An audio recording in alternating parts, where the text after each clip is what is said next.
Oke, shalom semuanya. Shalom lagi ya, mumpung direkam.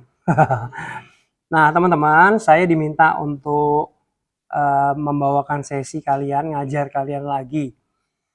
Walaupun seri revival itu sebenarnya sudah selesai. Cuman saya saya mau ngajar lagi ya. Enak dong Pak dibayar? Enggak dibayar saya. Saya suka hati, suka rela ngajar kalian. Ya. Berharap ketika saya datang di sini kalian semangat, kalian pengen belajar karena saya datang dari Jakarta, ongkos sendiri. Ya sedih kalau yang diajar malas-malesan, bener nggak? Makanya saya berharap kalian hatinya terbuka mau belajar, dan ketika hatinya terbuka mau belajar kalian akan dapat berkat banyak. Katakan amin. Hari ini saya pengen sharing yang enggak terlalu berat. Ya, tapi saya pengen sharing tentang kita akan belajar dari tokoh iman, ya, rasul iman, pahlawan iman yang bukan dari Alkitab, tapi dari kesaksian, dari sejarah kekristenan. Namanya Smith Wigglesworth. Apakah saya beberapa waktu yang lalu sudah pernah cerita? Yang paling kamu ingat apa? Dia membangkitkan orang mati. Terus? Sembuhkan penyakit, banting orang-orang. Banting orang-orang. Diapain orang-orang dibanting? Apalagi tadi? Jantung. Kendang-kendang seperti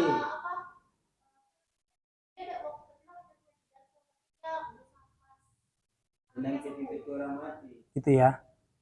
Tendang orang mati. Ya, apalagi? Istrinya meninggal. Ya, hari ini kita belajar itu, si almarhum ini udah meninggal, udah berapa tahun yang lalu, tapi kehidupan rohaninya sangat luar biasa, biar itu bisa memberkati kita, ya. Ya, Smith Wigglesworth itu lahir, gak usah dicatat ini, 8 Juni 1859 di Yorkshire, England, dari keluarga miskin.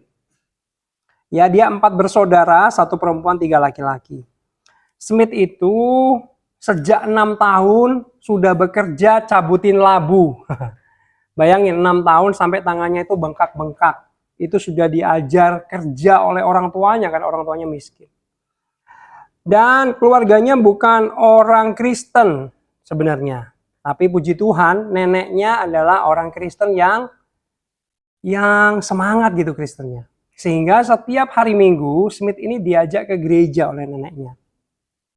Lalu usia 8 tahun, artinya sekitar 2 tahun kemudian, Smith menyadari, Smith umur 8 tahun masih kecil ya, menyadari bahwa wah, Tuhan Yesus itu ternyata luar biasa ya.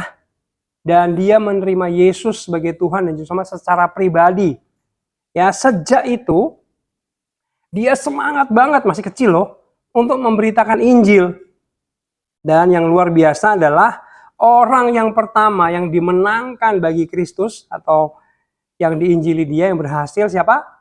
Mamanya sendiri, ibunya sendiri. Ya. Dan usia 13 tahun dia dan keluarga pindah kota. Ya, mungkin mengadu nasib, pengen ngubah nasib ya, ke kota Bradford. Dan Smith yang kecil masih usia 13 tahun, remaja, mulai aktif ambil bagian dalam pelayanan di gereja Wesleyan Methodist Church.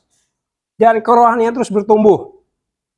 Lalu usia 17 tahun dia mulai bekerja, belajar kerja. Dia ngelamar kerja sama orang yang tukang pipa. Benerin pipa rumah yang rusak, bocor. Dia tukang ledeng. Ya. Nah, tukang ledeng bosnya ini anak Tuhan yang luar biasa.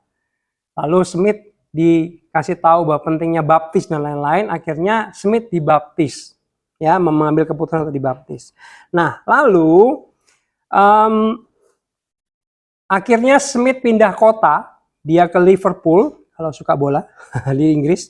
Dia bekerja sendiri sebagai tukang ledeng. Dia mandiri sendiri.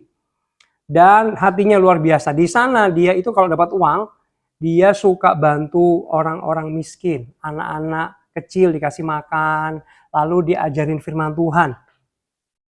Bayangin ya, umurnya masih 17 tahun, tapi dia jalan-jalan cari anak-anak kecil dikasih makan, diinjilin.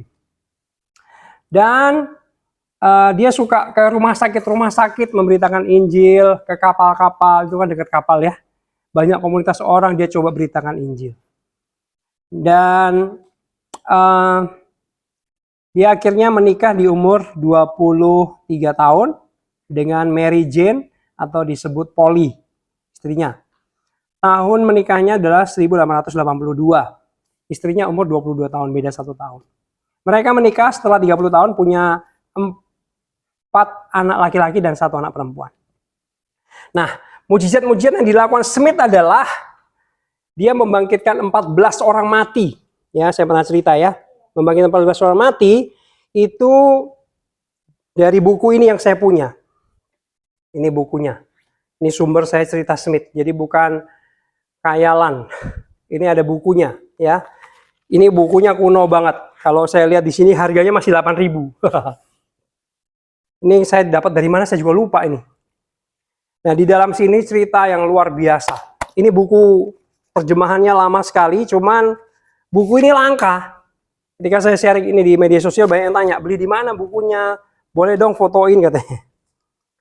Ya, copyright tahun 1982. Nah, teman-teman, saya pengen cerita bagaimana beberapa kesaksian yang dia membangkitkan orang mati. Ya, mungkin kalian pernah dengar kemarin ya. Ada tetangganya Smith namanya Mitchell, Bapak Mitchell. Pria ini, dia itu semasa masih hidup, dia itu diinjili Smith. Tuhan Yesus gini loh, nanti kamu nanti kalau mati ada juru selamat, gini. Tapi nggak pernah dianggap, selalu dianggap remeh, selalu dianggap nol besar, nggak pernah didengerin Smith. Akhirnya, ini gimana sih orang susah banget ya. Padahal dia pelayanan kemana-mana memenangkan jiwa. Tapi dia bilang dalam bukunya, ini adalah kasus tersulit bagaimana dia memberitakan Injil. Susah banget nih orang. Tiba-tiba, suatu hari dia mendengar bahwa Mitchell ini mati, meninggal. Nah, sebenarnya waktu sakit Smith udah tahu ini orang sakit. Tapi Smith mau jenguk itu nggak boleh, kurang asem kan. Pokoknya dia anti Injil lah pokoknya. Nah, dia mau jenguk, mau doain nggak boleh. Akhirnya mati. Waktu mati, dia dengar kabar, oh si Mitchell tetanggaku mati. Terus dia cari istrinya, mana istriku ya? Ternyata sudah di sana. Waktu Smith masuk sana, wah mati nih, bagus nih. Karena Smith ngomong gini, selama dia hidup, saya nggak pernah berhasil nginjilin dia. Sekarang dia mati, ini waktunya. Katanya, loh, sampai istrinya takut. Smith, please, dia sudah mati. Tolonglah. Sudah terlambat, Smith. Smith, enggak, ini waktu yang baik. Lalu ngapain? Dia doa. Dalam nama Yesus, Mitchell, kamu hidup lagi. Dan tiba-tiba, Mitchell mayatnya hidup lagi. Sesimpel itu. Ya, lalu Mitchell ini akhirnya bertobat, terima Tuhan. Di buku ini ditulis, ada nggak ya orang yang seberani seperti itu? Orang mati, hidup lagi, dan hidup kembali. Itu tetangga kasus tersulit namanya Mitchell. Lalu selanjutnya ada cerita anak 5 tahun. Ya, jadi anak 5 tahun dia itu sebenarnya melayat. Dia itu datang ke keluarga yang sedang berduka, anak 5 tahun laki-laki itu mati. Keluarganya nangis, meratap, sedih gitu ya. Ketika Smith datang ke sana, dia lihat anak itu terbaring kaku, sudah jadi mayat. Smith pun nangis, terurai air matanya turun, dia nangis, sedih juga. Lalu tiba-tiba dia minta izin kepada keluarganya. Bapak Ibu, orang tuanya, boleh nggak saya ditinggal sendirian di ruangan ini? Ya, silakan semua keluar. Dan Smith kunci pintunya. Lalu anak 5 tahun ini diberdirikan di pojok ruangan itu. Zaman dulu kalau orang meninggal itu nggak ditaruh di rumah duka, bener ya? Tapi taruh di rumah. Di ruangan itu dia kunci, lalu mayat anak ini diberdirikan di sudut ruangan. Lalu dia ngomong gini, dalam nama Yesus, saya hardik engkau roh maut. Dan saya minta kembalikan nyawa anak ini. Ingat ada dalam nama Yesusnya. Tiba-tiba anaknya hidup kembali. Sampai keluarganya histeris, hah? Hidup lagi. Dan mereka penuh dengan sukacita. Ya. Lalu selanjutnya ada kisah dia punya sahabat pendeta, ya, gembala jemaat. Lalu sahabatnya ini bilang, Pak Smith, itu loh di daerah saya ada yang baru meninggal. Di sini nggak disebutkan jemaatnya sih, cuman Smith itu diundang untuk ke sana. Dan Smith datang ke rumah pria yang sudah meninggal itu, ya. Lalu sesimpel ini teman-teman semua. Smith datang, Smith berdoa sederhana. Dan langsung orang itu hidup lagi. Hanya sesimpel itu. Lalu tapi guys, beberapa waktu kemudian setelah itu, pria ini sakit lagi. Dan sakit yang disebabkan adalah sakit yang menyebabkan kematiannya dulu. Ingat ya? Tapi nggak disebut sakit apa. Dia menderita sakitnya sakit yang sama yang membuat dia mati dulu. Lalu Smith bilang gini sama keluarganya. Kalian satu keluarga harus bertobat. Kalian ada dosa. Kalian harus menyelesaikan masalah di keluarga. Kalau enggak, nanti yang hidup tadi akan mati lagi. Jadi ada dosa. Lalu keluarga ini seperti ditegur dan mereka akhirnya bertobat dan menyelesaikan masalah yang ada di keluarga itu. Kalian tahu setelah itu apa? Pria itu sembuh dan umurnya lebih banyak 30 tahun lagi. Nah, Smith ini adalah orang yang peka akan suara Tuhan. Ya, ada satu cerita tentang kesembuhan yang ada tadi sebutin.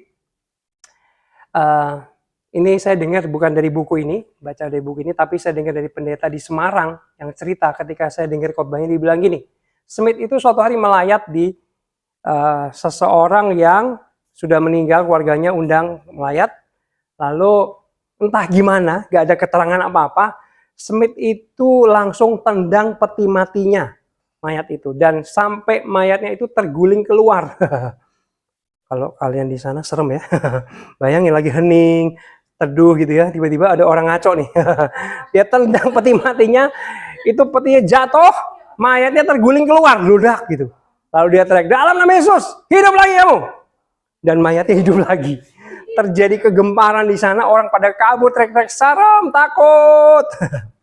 Tapi ada mujizat bahwa orang mati itu yang sudah di peti mayat itu, peti jenazah dibangkitkan. Dari 14 cerita orang mati, saya punya hanya 4 cerita ini, ya. Dan teman saya, guru bahasa Inggris dari Amerika yang ngajar di Tunas Bangsa sini, Gading Serpong, Mr. Eric, dia pernah cerita ke saya, Mr. Jim. Saya punya literasi, catatan bahwa Smith itu bukan membangkitkan 14 orang mati, tetapi 25 orang mati. Mungkin zaman dulu itu nyatatnya agak repot ya, kalau nggak zaman sekarang kan gampang ya pakai handphone. Itu harus ribet lah. Nah, teman-teman semua, kita akan belajar bagaimana kehidupan Smith ya. Lalu mujizat selanjutnya yang Tuhan lakukan melalui pelayanan Smith adalah kaki buntung. Ingat? Kaki buntung, suatu hari dia pelayanan keluar kota, lalu dia nginap di rumah pendeta setempat, pendeta lokal di sana. Dan di sana ternyata ada anak muda yang menjadi panderi gereja. Panderi itu seperti full timer gereja lah, karyawan atau stafnya gereja. Lalu ketika kenalan, loh, nak, kakimu buntung ya? Oh iya Pak Pendeta, kaki saya buntung. Lalu Smith diam aja. Dan tiba-tiba Smith membisikkan sesuatu. Ngomong apa Smith? besok kamu beli sepatu. Dikirain bercanda. Anak muda ini cuma ketawa aja. Iya Pak. Tapi ketika anak ini mau tidur malam harinya, apain? Tuhan berbicara kepada anak muda ini. Tuhan bilang apa sama anak muda ini? Turuti perkataan hambaku. Dia sepertinya berdebar-debar. Dia ketakutan. Waduh, dia nggak bisa tidur. Tapi buru-buru besok paginya dia langsung pergi ke toko sepatu. Dan ketika sampai di toko sepatu, dia minta tolong ambilkan saya sepatu katanya. Lalu pelayannya tanya, mau nomor berapa? Dia lihat kakinya. Nggak tahu. Karena dia nggak punya telapak kaki. Lalu dia bilang, ambilkan saya nomor 39. Pelayannya ambil. Ketika dia terima sepatu itu, apa yang dilakukan oleh anak muda ini? Sepatu baru itu ditempelkan ke puntung kakinya. Kakinya tuh dua-dua buntung, bukan satu, dua-dua ditempelin. Ini seperti menyalakan iman, betul nggak? Tiba-tiba yang terjadi, ya kakinya itu tumbuh pelan-pelan di toko sepatu itu. Tumbuh, keluar telapak kakinya. Dan akhirnya menjadi kaki normal yang sempurna. Anak muda itu pulang dengan membawa sepatu baru dan kaki baru. Itu salah satu pelayanan dari Smith Wigglesworth. Nah, selanjutnya adalah, ingat nggak ada wanita yang sakit kanker parah. Dia duduk di depan, tapi diapit oleh dua perempuan temannya. Jadi ada 3 perempuan ya. Yang tengah adalah perempuan yang sakit kanker parah, sudah mau mati. Lalu Smith bilang gini, kamu ibu, sini maju ke depan. Ibu itu sangat lemah. Dia dipapah oleh 2 teman perempuannya untuk maju ke depan aja pelan-pelan. Mau mati. Lalu sampai di depan ketemu Smith. Smith bilang gini, ibu 2, lepasin ibu ini dia biar berdiri sendiri. Lalu dilepasin kan? Ibu yang sakit ini berdiri sendiri. Tiba-tiba dia jatuh kayak apa? Kayak tiang ngebrok. Jatuhnya bukan gini gitu, enak gitu. Enggak, ini tiang. Buak. Smith dengan enteng gini, bangunin lagi. Tolong bangunin lagi. Ketika dibangunkan lagi, berdirikan lagi, oke, lepasin lagi. Lepasin lagi apa yang terjadi? Ngedok, jatuh 2 kali. Lalu Smith dengan entengnya juga dia bilang, berdirikan ibu ini cepat. Smith itu perangainya agak kasar karena dia nggak berpendidikan. Tapi kamu harus tahu hatinya itu lembut banget sebenarnya. Lalu dia minta, berdirikan ibu ini lagi, cepat. Sudah diberdirikan. Sudah bilang apa? Lepasin ibu ini lagi, gitu kan? Lalu ibu ini diam aja yang 2 ini, nggak berani lepasin. Dalam hati, jatuh Pak. Pak pasti jatuh, kan udah 2 kali. Sampai ada jemaat yang duduk di, ada jemaat ngomong apa? Dia berdiri. Woi, pendeta nggak tahu diri, kata gitu. Tiba-tiba ibadah ini jadi hening, jadi tegang, betul ya? Ini di gereja loh. Habis Smith ngomongin, tutup mulut kamu. Saya tahu apa yang saya lakukan. Diam kamu. Lalu dia bilang, lepasin lagi. Mabuk ya. Ketika dilepaskan, kamu tahu apa yang terjadi? Ada kanker yang besar itu lepas copot dari ibu tadi. Dan itu ada di depan podium. Ibu itu disembuhkan. Mungkin gini. Buk, copot itu. Buk, copot. Kankernya bukan kering di dalam, bukan hilang, tapi copot, lepas dari tubuhnya. Nggak ada keterangan kanker sebelah mana, nggak ada. Tapi cerita itu cuma kasih tahu bahwa ada kanker yang besar itu lepas copot dari tubuh wanita ini, dan wanita disembuhkan itu lepasnya di dekat podium depan. Mungkin jemaat tadi malu ya. Oh iya ya, hebat banget. Salah saya tadi ya. Memang perangainya agak kasar. Ingat tadi kamu cerita ada sakit orang bungkuk, perutnya sakit, bungkuk, ibu-ibu bungkuk. Sini bu. Diapain? ditonjok, buk. Ada yang nanya, Pak kok dipukul Pak? Kan sakit Pak. Dia bilang apa? Yang saya pukul bukan ibu ini, tapi ada kuasa jahat, kuasa gelap di perut ibu ini. Setelah ibu ini dipukul, sakit sih awalnya, tapi ternyata ibu itu disembuhkan. Dia tegak lagi, sembuh. Kasar ya. Kasar sih. Cuman sebenarnya hatinya lembut. Ingat dia tuh suka nangis. Kalau baca surat dari seluruh dunia, zaman dulu zaman surat ya. Pak tolong doakan saya, Pak tolong datang. Dia tuh nangis, bacain surat tuh nangis. Hatinya lembut. Lalu selanjutnya ada cerita lagi tentang suatu hari dia menerima surat. Suratnya ngomong gini, Pak Pendeta segera datang. Keadaan sangat buruk. Smith nangis. Tapi dia langsung bergegas pergi ke alamat yang tertera di surat itu. Apa yang terjadi? Ternyata rumahnya rumah yang besar dan mewah. Ini ternyata orang kaya. Lalu disambut oleh bapak yang kirim surat. Oh, Pak Pendeta Smith terima kasih sudah datang. Silakan masuk. Tangannya dipegang. Silakan Pak masuk Pak. Dia diajak ke lantai 2. Apa yang terjadi? Lalu di lantai 2 ada sebuah kamar. Dibuka kamarnya. Silakan Pak Smith masuk. Tapi orang ini tidak ikut masuk. Ketika Smith masuk di kamar itu, apa yang terjadi? Apa yang dilihat? Ada satu perempuan gadis umur 17 tahun, telanjang bulat. Dia meronta-ronta dan dipegangin oleh 3 pria berbadan kekar. Hampir kewalahan. Ternyata gadis perempuan ini sedang kerasukan setan. Tenaganya luar biasa. Ya, lalu apa yang terjadi? Tiba-tiba roh atau setan yang ada dalam diri perempuan ini ngomong kepada Smith gini, oh, aku kenal engkau. Engkau adalah hamba Tuhan dari Allah yang Maha Tinggi. Engkau adalah hamba yang diurapi. Smith itu enggak terkecoh oleh sanjungannya setan itu. Dia bilang apa? Tutup mulutmu. Gak usah banyak ngomong kamu. Tutup mulutmu. Dan sekarang saya minta kamu pergi.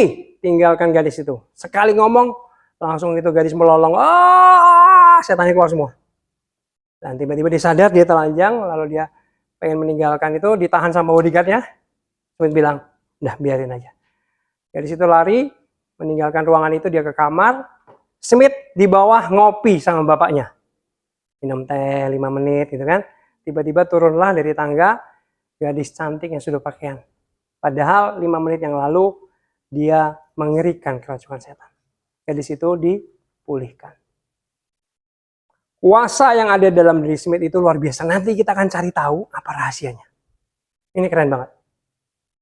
Ya. Nah, lalu selanjutnya adalah kita akan belajar dari keseharian Smith.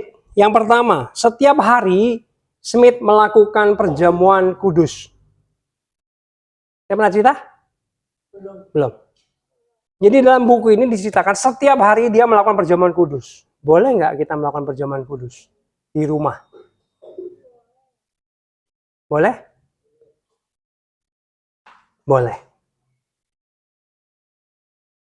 Kalau melakukan perjamuan kudus di rumah lalu setiap hari boleh nggak? Kalau kita nih bukan pendeta ceritanya. Boleh nggak?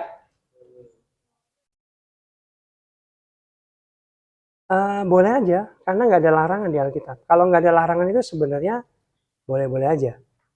Malah bagus. Kenapa? Ada yang tahu nggak? Kenapa melakukan perjamuan sendiri di rumah sesering mungkin itu bagus? Yang pertama apa? Coba kasih saya jawaban. Menurut kamu, kenapa perlu? Kira-kira apa ya? Apa keuntungannya? Boleh. Nah, mendekati itu. Memperingati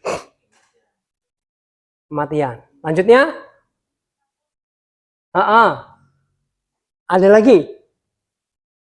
Yang paling penting.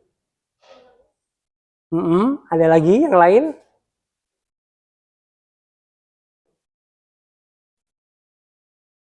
Iya, ada tapi lebih spesifik apa? Menyucikan diri. Sebenarnya kita udah suci sih. Nggak minum perjamuan tetap sudah suci. Ya. Hah? Hah?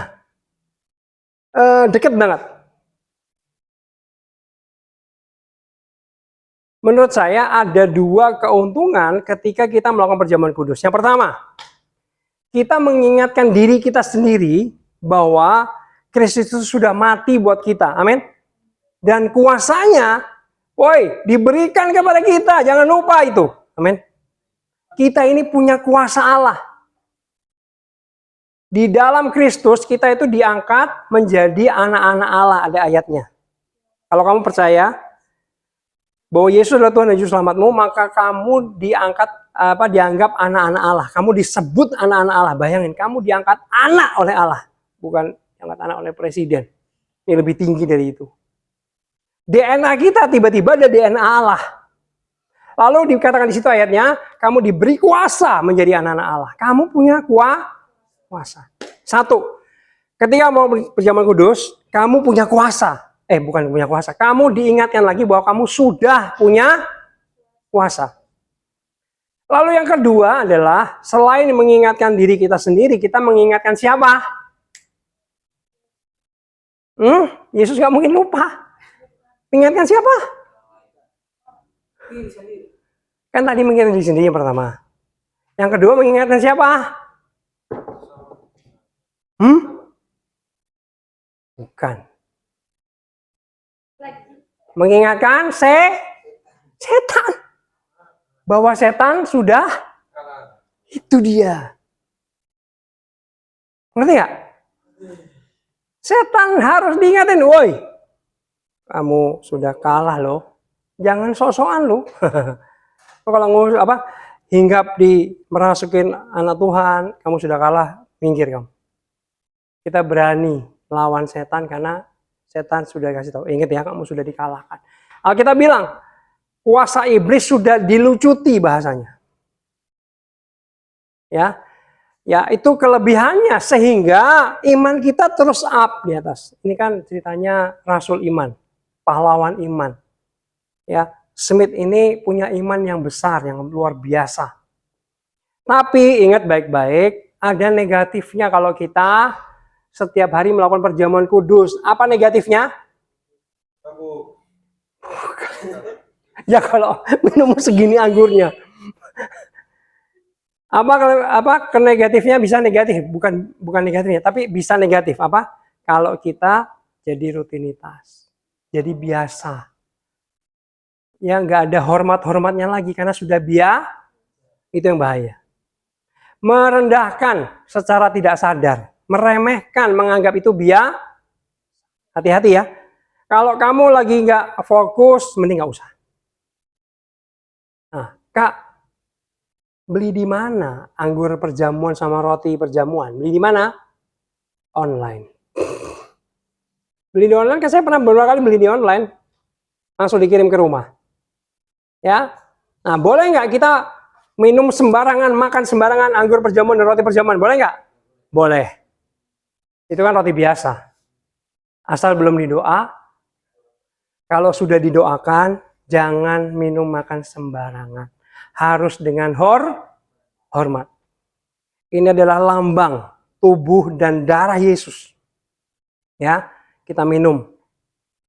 Jangan, kalau kamu ya beli online lalu kamu buat camilan, boleh nggak? Sambil nonton MU. Krek, roti perjamuan. Boleh nggak? Boleh. Itu hanya roti biasa sebelum didoa. Ngerti nggak? Itu kan dari pabrik juga. Seperti roti kebanyakan, anggur kebanyakan. Saya pernah minum anggur segini ya, satu botol. Saya beli di toko buku Immanuel di Alam Sutra. Saya buat di rumah. Ngapain? Minum anggur aja. Nggak apa-apa. Boleh nggak minum anggur? Boleh, kata Paulus. Asal jangan berlebihan. Dan untuk menghangatkan tubuh dan untuk memperbaiki pencernaan. Tapi untuk mabok boleh? Anggur itu ada alkoholnya, ya, fermentasi. Nah, gitu ya, bisa paham sampai di sini? Anggur dan roti perjamuan sebelum didoakan tuh hanya anggur dan roti biasa. Boleh dibuat camilan? Nggak boleh. Tapi kalau kita sudah doakan, ini adalah tubuh dan darah Yesus lambang, kita harus menghargai, menghormati. Gitu ya, tahu ya, clear ya. Yang nggak, maksudnya ada pertanyaan boleh tanya ya. Kok kalau gini gimana kak, kalau gini gimana, silakan. Lalu Smith ini hidupnya ternyata menjaga dari hal-hal duniawi. Ingat saya pernah cerita bahwa dia tidak mengizinkan ada koran, majalah itu masuk ke rumahnya dia, bayangin. Dia baca koran nggak? Baca katanya hanya judulnya aja. Kalau ada koran di pinggir jalan, oh sedang ada. Karena dia bilang gini, berita di koran, tulisan di koran, majalah itu tidak sepenuhnya benar. Betul ya? Setuju dong? Ya, dia lebih suka baca Alkitab karena itu adalah kebenaran yang mutlak. Dia membatasi dirinya dari pengaruh dunia. Tapi saya mau bilang gini guys, hari-hari ini kita ini bahaya. Kenapa? Karena mungkin kalian belum kerasa ya, lagi di sini.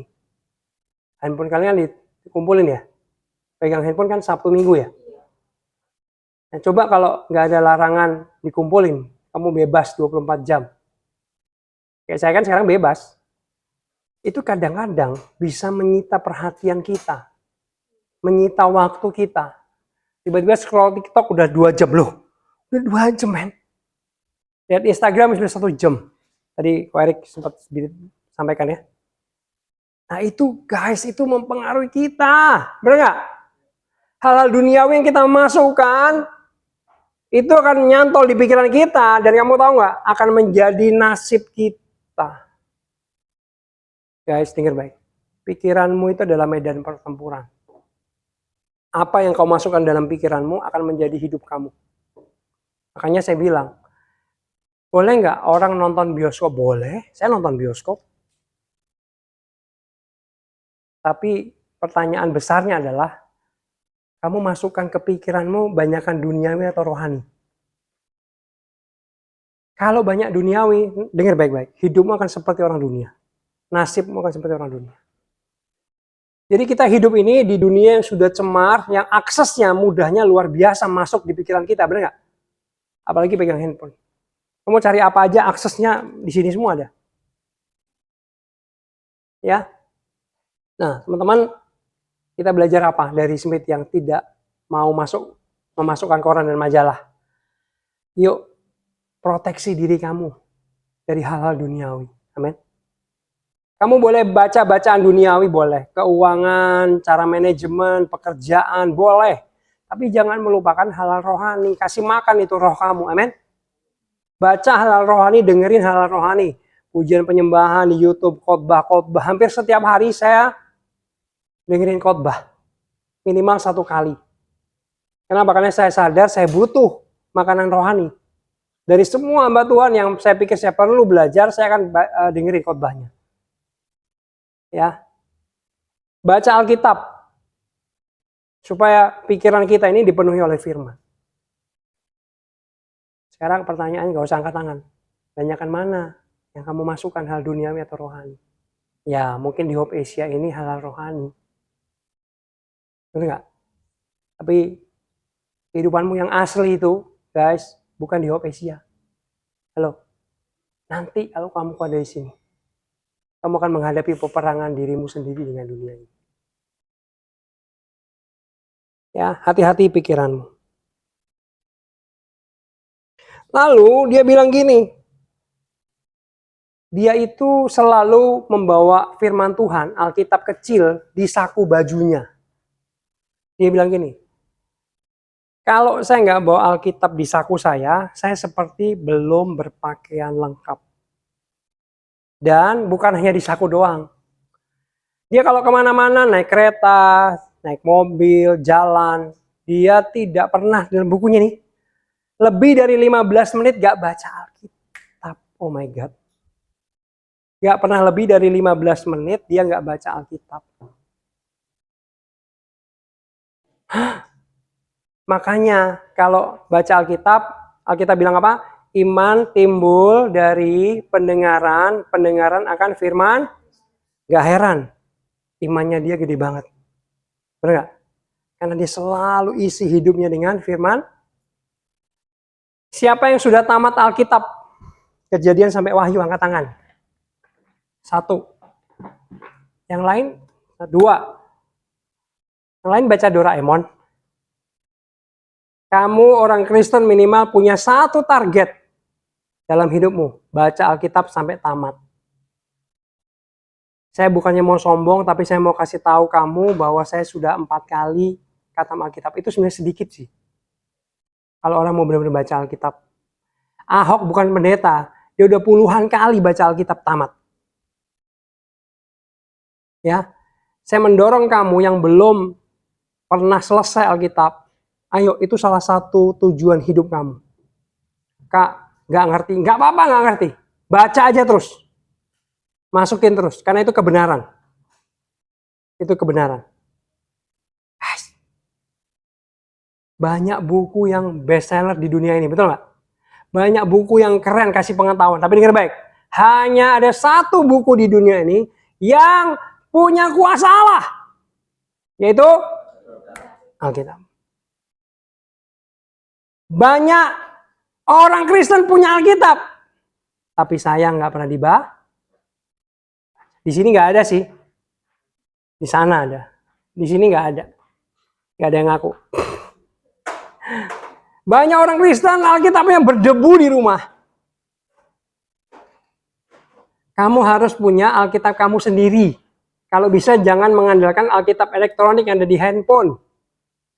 Karena di Alkitab fisik itu kamu bisa garis bawahin, kasih stabilo, kamu tulisin. Itu jadi Alkitab kamu sendiri. Coba perhatikan, Alkitab buku kamu lecek atau mulus. Jangan bangga loh kalau mulus. Karena tandanya nggak pernah dibaca. Kalau bulukan, lecek, kuning semua. Kemungkinan besar itu tandanya kamu sering baca itu. Kadang kena keringat, tangannya kotor, baca Alkitab. It's okay. Mending kotor Alkitabmu daripada mulus. Ya, komitmen. 1 hari kalau kamu baca Alkitab 1 pasal, maka akan tamat 3,5 tahun. 1 hari, 1 pasal, nggak pernah bolong, baru tamat 3,5 tahun. Kalau kamu 1 hari 4 pasal, bisa kurang dari 1 tahun tamat. Ya, usahakan kamu komitmen baca Alkitab. Nah, Alkitab tadi saya bilang, buku yang berkuasa. Kamu tiba-tiba dalam hidup ini punya kuasa. Amin. Kalau kamu sering baca Alkitab. Selanjutnya, Smith adalah orang yang menjaga percakapannya. 1 hari dia naik mobil sama temannya. Sekitar berapa menit ya? Mungkin nggak sampai 20 menit. Tiba-tiba Smith teriak-teriak sama teman yang nyetir. Berhenti, berhenti. Loh, ada apa, Pak? Ada apa, Pak? Dia minggir, mobilnya berhenti. Kaget kan yang nyetir nih. Ada apa, Pak Pendeta? Smith bilang apa? Ayo kita berdoa. Dia berdoa apa? Berdoa yang lucu tahu. Tuhan ampuni kami karena percakapan kami tidak rohani. Kami bertobat Tuhan. Amin. Jalan lagi. Mulai sekarang kita bercakap rohani aja. Dia menjaga perkataannya, percakapannya. Nggak mau sembarangan ngobrol. Kalau nggak yang rohani. Berapa banyak kita seringkali ngomong-ngomong yang nggak berguna. Kata-kata sia-sia. Gosipin orang. Ngomongin orang di belakang. Di sini nggak ada. Nggak ada yang? Udah pinter ya? Jaga perkataan kamu, amin. Jaga mulut kamu, kenapa? Karena hari Minggu kita ini kan nyembah Tuhan dengan mulut kita. Tiba-tiba di hari yang lain kita pakai mulut yang sama ini untuk berdosa. Pastikan yang keluar dari mulutmu adalah perkataan yang benar, yang membangun, bukan menjadi batu sandu. Mending kalau mau jadi batu sandungan, mending gak usah ngomong, diem, netral, lebih baik. Oke? Nah, lalu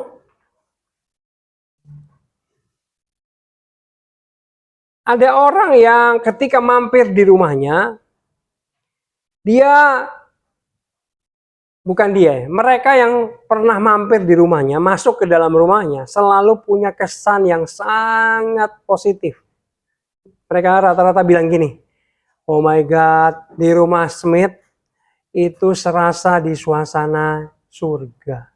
Hadirat Tuhan sangat kuat. Seperti ada di suasana surga sendiri itu rumahnya Smith. Dan kamu harus tahu, Smith punya kebiasaan setiap Sabtu malam sampai Minggu pagi. Jadi semalaman, Smith itu doa semalaman. Dia suka doa. Dia suka hadirat Tuhan. Setiap Sabtu malam, dia doa semalaman sampai Minggu pagi. Dan setiap hari Minggu, dia melakukan puasa. Dan semalaman dia doa apa? Tuhan, supaya kiranya besok hari Minggunya, minimal ada 50 jiwa yang saya bisa menangkan untuk Tuhan. Dia berdoa itu setiap hari Sabtu malam. Hatinya untuk jiwa-jiwa. Makanya gak heran, di bawahnya tulis, minimal itu memang 50 jiwa yang bertobat dalam pelayanan Smith setiap hari Minggu. Lalu Smith adalah seorang yang sangat peka dalam rohaninya. Ya, mungkin saya sudah pernah cerita beberapa waktu yang lalu bahwa ada 2 orang yang bisu, 2 orang yang berbeda bisu. Maju di hadapannya dia, ini bisu, ini bisu. Tapi Smith itu bisa tahu loh, dia peka, ini sebabnya apa, ini sebabnya apa. Yang satu sebabnya karena apa? Hah? Karena lidahnya itu ternyata tidak terurai dengan baik. Lidahnya itu kayak mengkeret, kayak kecil, kaku. Lalu dia bilang, mana lidahmu? Ulurkan. Sama dia ditarik, kerak dalam nama Yesus. Ternyata lidahnya terurai dengan baik, lalu dia bisa bicara. Sembuh. Lalu sebelahnya. Mungkin orang lihat, sama nih, ditarik juga nih. Ternyata enggak. Dia lihat gini, oh kamu, roh bisu katanya, keluar. Rohnya keluar, dia sembuh. Dia bisa tahu loh, ini karena apa, ini karena apa. Dia bisa membedakan. Lalu Smith juga tahu kapan meninggalnya.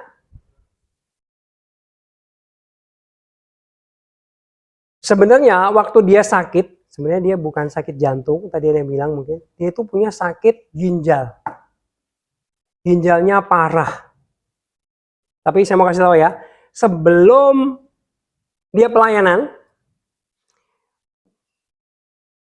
dia masih nikah awal-awal, dia itu punya sakit usus buntu yang parah. Karena dia menahan selama 6 bulan gak mau periksa. Dia doa ternyata gak dijawab Tuhan. Udah parah, dia bilang gini, kayaknya saya mau mati. Oli, istriku, kayaknya saya mau mati ya.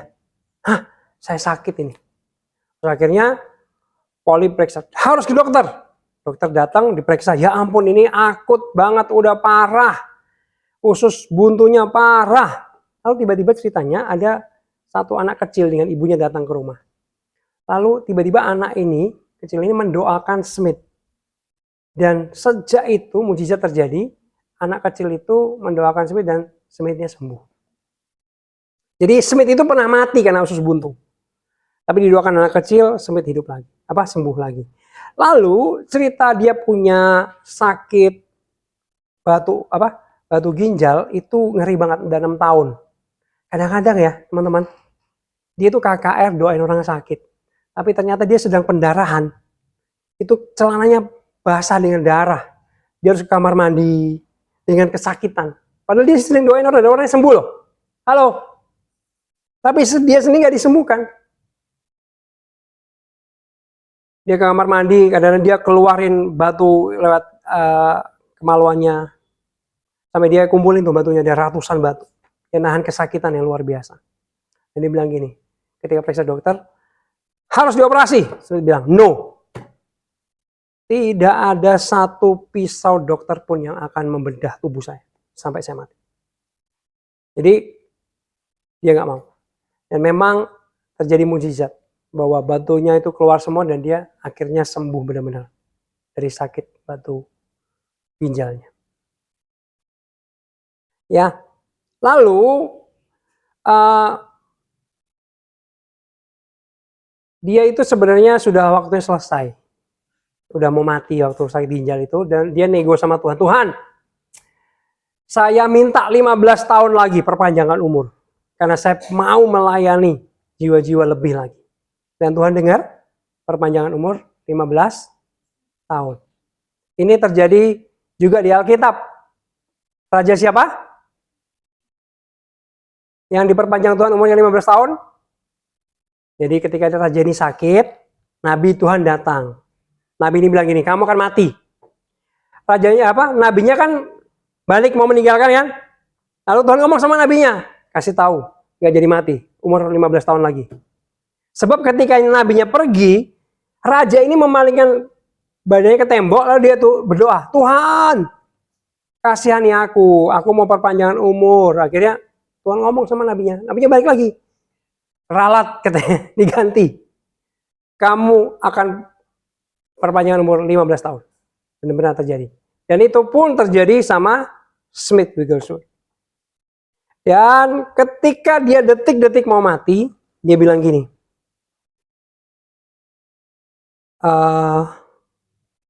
Allah akan segera menyingkirkan aku dari gelanggang penginjilan.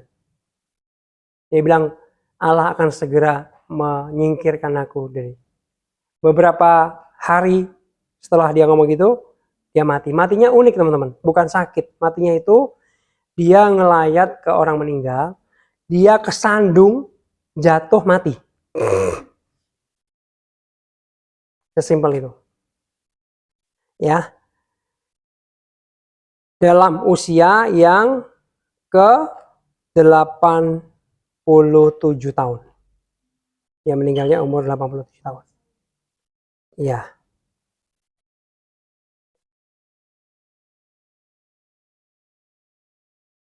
Oke. Nah, Smith adalah orang yang sangat rendah hati. Dia itu kalau dipuji dia marah. Orang kalau dipuji seneng ya.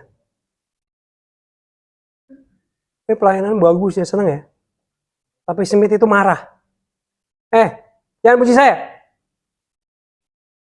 Puji Tuhan. Yang hebat Tuhan, bukan saya. Dia selalu anti dengan pujian manusia. Karena dia menjaga hatinya supaya tidak mencuri kemuliaan Tuhan. Ya, seringkali kalau dia dipuji dia marah malah. Ya, lalu dia adalah orang yang rendah hatinya gini. Suatu hari dia di usia udah tua gitu ya. Dia ngelihat surat itu berdatangan banyak banget ke rumahnya dari orang-orang di seluruh dunia dalam 5 benua besar. Dia bacain satu-satu. Rata-rata orang tulis surat ke dia, minta pertolongan.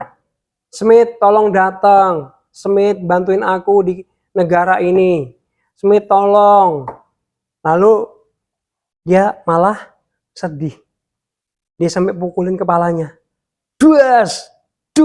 Dia bilang apa? Smith yang malang, Smith yang malang. Lah. Dia menyesal. Kenapa orang cari saya, katanya gitu. Kenapa orang malah cari saya dan bukan cari Tuhan? Dia pukulin kepalanya itu. Smith yang malang, kamu malang banget sih. Kenapa orang-orang cari kamu? Lah. Kalau kita banyak undangan khotbah datang gitu, ini bangga ya. Gitu kan? Ya kan? Tapi ini dia malah menyesal. Dia menyesal, kenapa orang-orang cari saya, bukan cari Tuhan. Hatinya itu rendah. Hatinya luar biasa. Kayaknya dia tuh jauh dari kesombongan. Jauh dari ketinggian hati. Hatinya terus dijaga.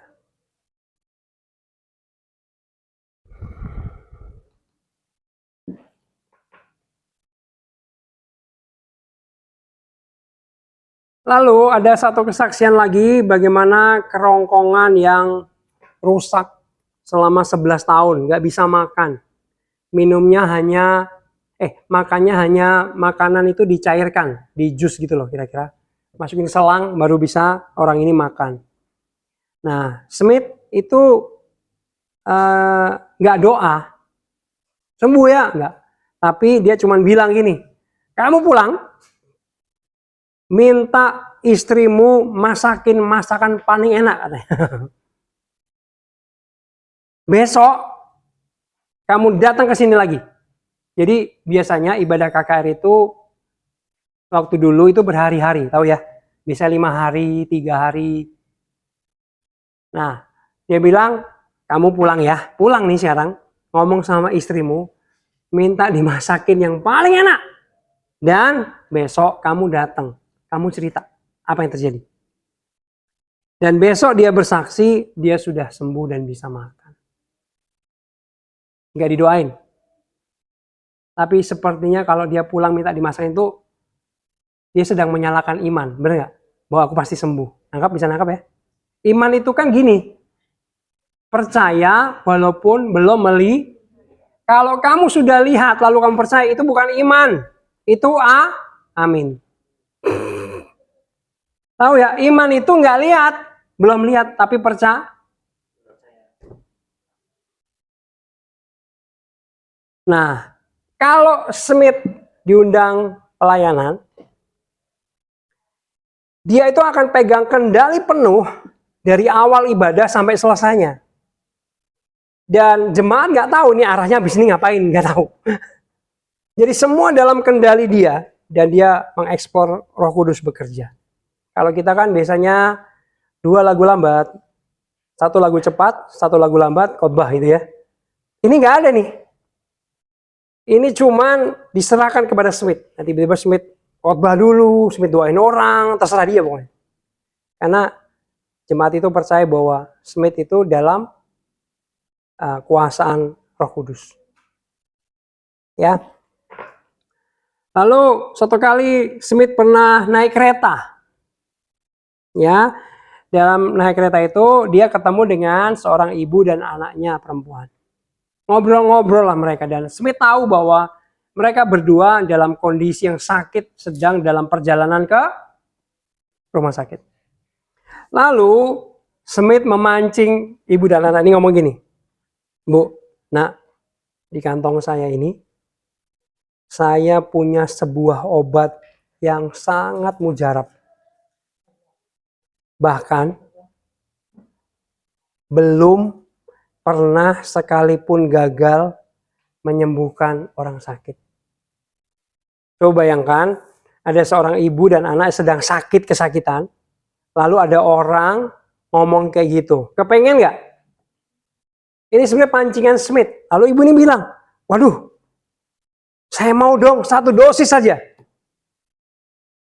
Lalu Smith beneran mau dikeluarkan apa? Alkitab. Lalu dibuka ayat, akulah Tuhan yang menyembuhkan engkau. Dan apa yang terjadi? Seketika itu ibu dan anak itu benar-benar disembuhkan. Unik-unik ya ceritanya ya. Ya, ketika dibacain ayat, hal ibu ini mendengar dan anak-anaknya, mereka tiba-tiba sembuh. Ingat ya tadi firman yang dibacakan adalah buku yang berkuasa. Ayatnya dikutipnya keren tuh. Akulah Tuhan yang menyembuhkan engkau. Sembuh langsung. Lalu ada pernikahan yang goncang. Ya, satu kali ada ibu yang datang sama dia. Pak Smith, tolong Pak. Kenapa Bu? Anak saya itu sudah punya istri, tapi dia tinggalin istrinya, malah pulang ke rumah sama saya. Dia nggak mau balik sama istrinya. Saya sudah bilangin, dia nggak mau sama istrinya. Oh, Smithnya, oke. Kamu punya sapu tangan? Nah, ibu ini kalau sapu tangan didoain. Dalam nama Tuhan Yesus, Tuhan tegurlah anak ibu ini melalui sapu tangan ini. Amin. Bu, ini kasih ya, di bantal anak ibu. Oke. Nah, ceritanya, jadi ibu ini kan tidur sama anaknya. Sebelahnya itu anaknya belum pulang. Ada bantal anaknya dikasih sapu tangan di bawahnya. Ibu ini udah tidur, tiba-tiba ibu ini terbangun, anaknya pulang. Tapi dia pura-pura tidur kan. Nah, anak ini naik ke kasur mau tidur. Loh, apa terjadi? Ketika kepalanya itu nyentuh bantal, langsung dia berdiri lagi. Diam aja. Mah, saya mau pulang ke istri saya. Di sapu tangan itu ada kuasa Tuhannya. Belum rebahan, baru nempel dikit, langsung tegak lagi dia. Diam aja. Dia tertemplak seperti ditegur oleh Roh Kudus. Bangunin mama, mah, aku sekarang ini mau pulang mah ke istri saya. Dan keluarga ini dipulihkan oleh Tuhan.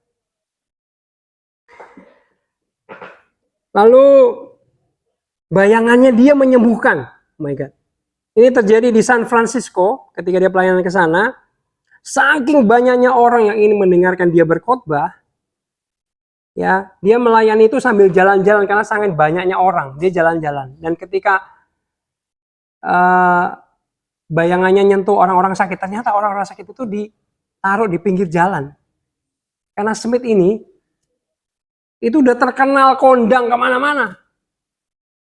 Jadi bukan hanya di gedung KKR-nya, tapi di jalan-jalan kota. Sehingga orang-orang yang ditaruh di pinggir jalan kena bayangannya Smith, itu mereka disembuhkan. Ya. Lalu suatu hari dia pernah tidur, ada setan datangin dia. Benar-benar di hadapan dia. Waktu dia noleh gini, oh, cuman kamu. Dia tidur lagi. Gak ditengking, gak dilawan. Seperti dia pengen ngomong gini, nggak level sama gue lo. Ngapain sih lo sini? Setannya pergi sendiri. Kalau kita,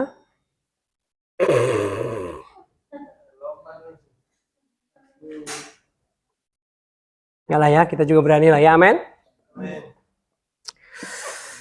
Amennya agak fals. Iya. Kalau dia mau jadi kaya, dia sudah jadi orang yang sangat kaya. Pelayanan dia itu yang nyumbang banyak banget dari seluruh dunia.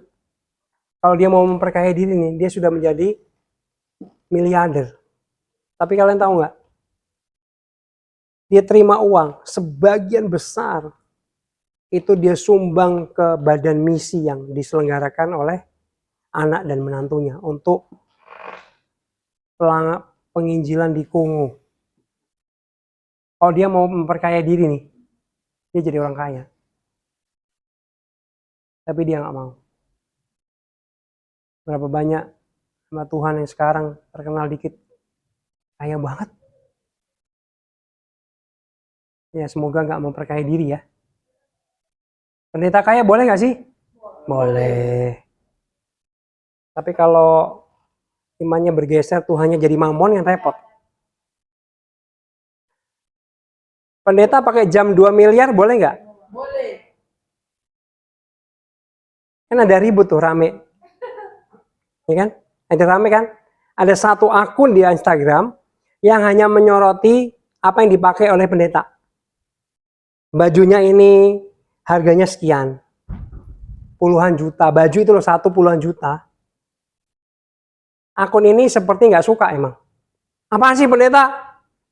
Jam 2 miliar, sepatu ratusan juta buat apa? Ini pendeta mah kedagingan. Tapi saya pernah ikut Zoom, pembicaranya adalah pendeta yang pakai ikat pinggang mahal. Lalu ada pertanyaan dari pendeta yang kecil, yang miskin lah ya kira-kira. Pak Pendeta itu kemarin sabuknya mahal amat gitu ya kira-kira. Pak Pendeta bilang, gini, saya ceritain ya.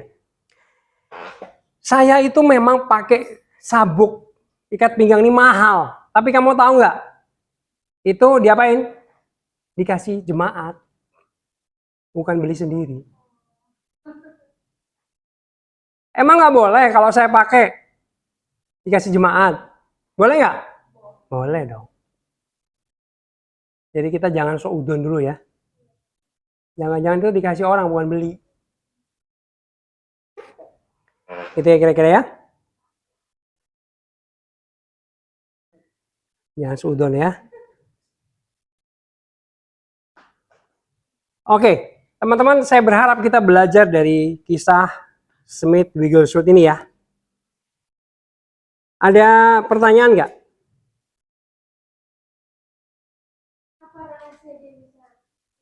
Tadi rahasianya. 1. Dia setiap hari baca Alkitab. Nggak lebih dari 15 menit loh. Dia baca Alkitab. Alkitabnya selalu dipegang. Ada kesempatan dia pasti baca. Lalu dia tidak pernah nggak doa. Ini saya percaya dalam hati. Lebih dari 30 menit. Bayangin kamu. Mungkin dia naik mobil, dia jalan kaki. Tapi dia bilang nggak pernah lebih dari 3 menit saya nggak berdoa sama Tuhan. Ingat nggak? Waktu saya ajar kalian bergaul dengan Tuhan setiap hari. Kalian bisa ngapain aja. Bisa doa kalian. Gak usah ke gereja dulu. Ingat nggak? Karena Tuhannya di dalam kamu. Nyertain kamu. Kamu tinggal connect, bangun hubungan yang dekat sama Tuhan. Dalam keseharian kamu. Kembangkan itu, amin. Setiap hari ngobrol sama Tuhan. Jangan lupa itu. Bila perlu, kamu kasih karet di tangan kamu, pakai karet jelek itu loh, karet gelang. Kalau kamu lupa jebret, oh iya, lupa sama Tuhan. Biar bertobat gitu ceritanya, kagetin, shock. Itu ada psikologisnya. Supaya ngingetin kamu untuk ingat sama Tuhan. Maka Henok bergaul dengan Tuhan. Kata-kata itu keren banget ya. Ganti namanya, ganti nama kamu. Maka Jimmy bergaul dengan Tuhan. Amin. Maka kamu namanya sebut bergaul dengan Tuhan. Lalu selanjutnya adalah dia setiap hari perjamuan kudus. Itu sebenarnya untuk mengingatkan dirinya bahwa kamu adalah anak Allah yang punya kuasa. Mujizat itu biasa. Dia bilang gini guys. Kalau saya doa tidak terjadi mujizat itu malah aneh. Kalau terjadi mujizat itu biasa. Kalau kita kebalik ya. Kalau doa terjadi mujizat kayaknya luar biasa. Kalau nggak terjadi itu biasa. Benar ya? Istri tercinta lagi telepon. Halo Yang. Aku neng Hope Asia. Neng Hope Asia. Hope Asia ngajar. Ya, oke. Ya. Gitu ya. Dia perjamuan kudus setiap hari, ngingetin diri sendiri dan ngingetin setan. Setan, ingat ya, lu sudah kalah. Jangan macam-macam lagi, hanya engkau dari hidup kami anak-anak Tuhan. Amin. Itu perjamuan kudus. Lalu apa lagi? Dia membatasi dirinya dari hal-hal duniawi. Dia seperti gini. Dia seperti mengkhususkan dirinya sebagai apa? Sebagai Henok itu mengkhususkan diri untuk apa? Jadi bahasanya bukan sahabat. Bukan Henok, sorry. Simpson. Dia nggak dipotong rambutnya. Dia nggak pegang mayat. Dia apa? Iya, menjaga kekudusan, bahasanya itu apa?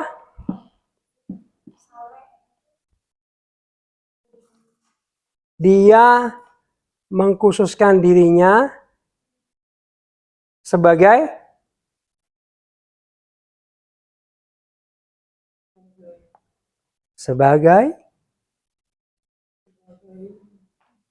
Simpson mengkhususkan dirinya untuk menjadi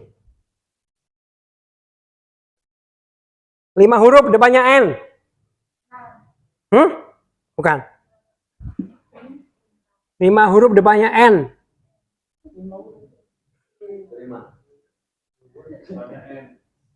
Belakangnya R, masa nggak tahu? R. Depannya N.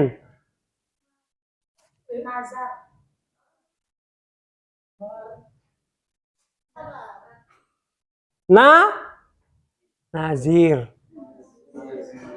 Bukan najis.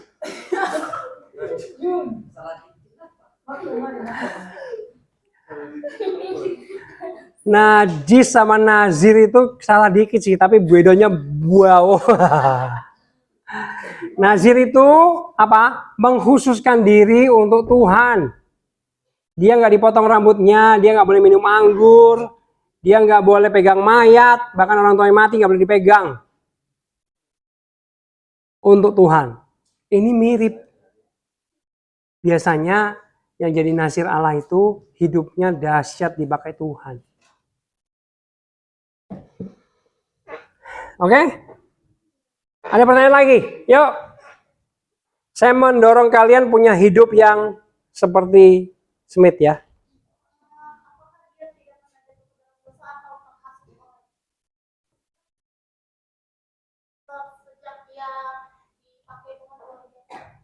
Maksudnya ada nggak ya kejadian yang membuat dia jatuh gitu? Memang ya. Saya punya buku, bukan teman saya. Dia punya buku bagaimana jenderal-jenderal Tuhan itu yang gagal. Contoh, ada beberapa pendeta hari ini masuk penjara, tahu nggak? Karena kasus pelecehan, kasus uang, korupsi di gerejanya, jatuh. Tapi puji Tuhan, Smith ini nggak ada berita dia jatuh. Dia pernah mau ditangkap polisi. Tapi bukan karena dia kriminal. Karena apa? Karena orang-orang yang nggak suka sama Smith itu protes. Ini loh, pendeta namanya Smith Wigglesworth. Dia doain orang itu nggak ada lisensinya katanya. Nggak ada legalitasnya. Nggak ada naungannya. Polisi datang mau nangkap Smith. Tapi ada satu jemaat yang bilang gini, Pak polisi ikut saya. Lalu polisi ini, oke kemana? Pokoknya ikut Pak polisi. Diajak ke salah satu orang yang dulunya berandalan. Yang dulunya itu jahat, kriminal ya kan. Kamu tahu hidupnya sudah berubah. Dia bilang ini karena pelayanannya Smith. Polisinya kan tahu ini kriminal. Hah? Orang ini sudah bertobat, sudah berubah hidupnya. Karena Smith. Wah saya nggak mungkin nangkap Smith, dia bilang gitu.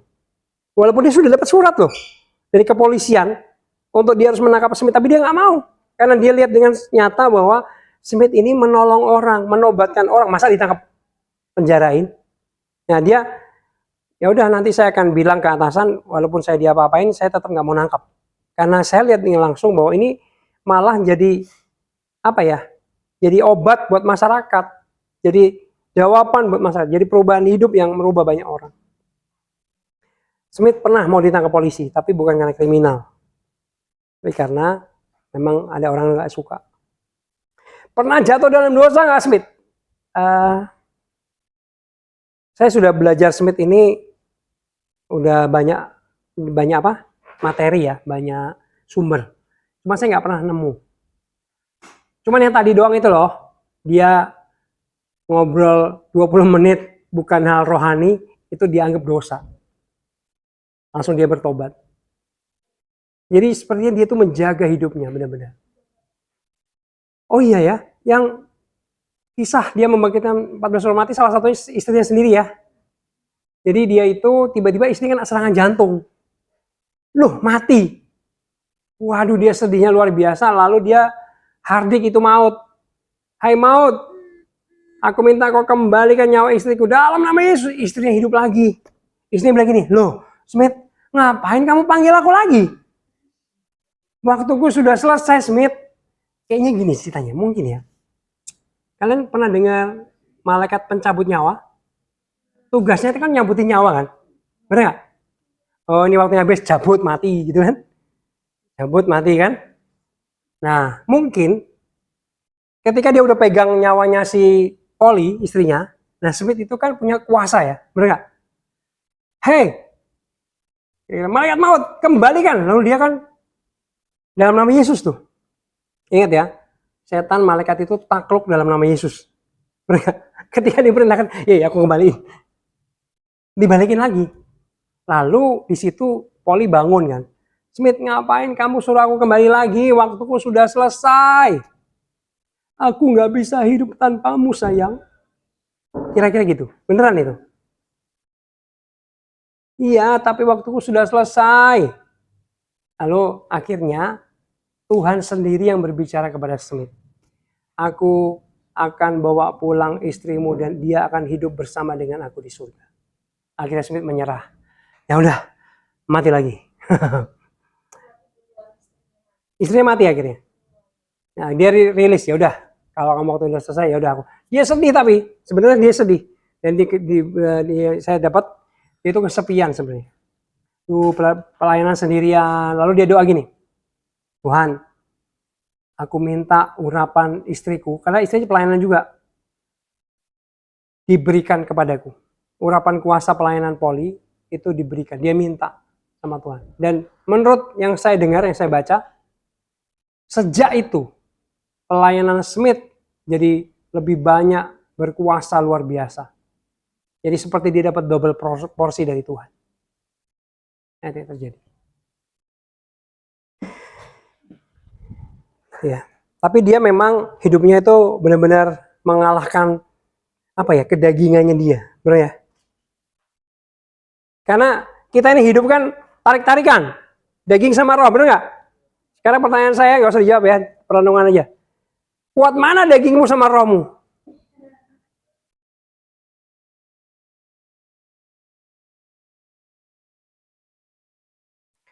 Ya kan?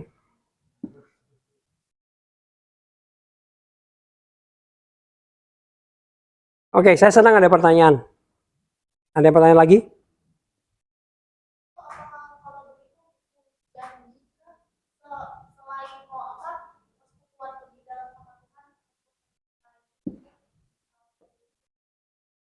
Janji. Janji itu bisa, tapi janji itu harus ditepati. Janji itu seperti orang bernasar, bukan bernazir ya, bernasar. Tuhan, kalau engkau pakai aku gini, saya akan gini. Ada orang janji nasar gini, Tuhan, aku bernasar. Kalau engkau sembuhkan aku dari penyakit ini, aku akan jadi pendeta. Pernah dengar itu? Ada kayak gitu. Dan itu mengikat. Kalau kita nggak menepati itu, kamu bohong sama Tuhan, hutang sama Tuhan. Ingat ada nazar yang serem. Siapa namanya? Yefta. Ketika dia dimintain oleh bangsa Israel untuk membantu Israel menghadapi musuh-musuh Israel, Yefta ngomong gini, Tuhan, kalau engkau memberikan kemenangan kepadaku, maka aku akan serahkan anakku satu-satunya perempuan buat engkau. Artinya mati buat Tuhan. Akhirnya beneran Yefta diberikan kemenangan oleh Tuhan. Dan dia bilang gini, nanti kalau aku pulang setelah menang, orang yang pertama aku temui di rumah, itu yang akan aku persembahkan untuk engkau Tuhan. Ketika dia pulang, dar ketemu anaknya yang satu-satunya. Waduh, dia nangis. Tapi itu nazar yang harus dibayar. Janji yang mengikat. Bisa sih nazar.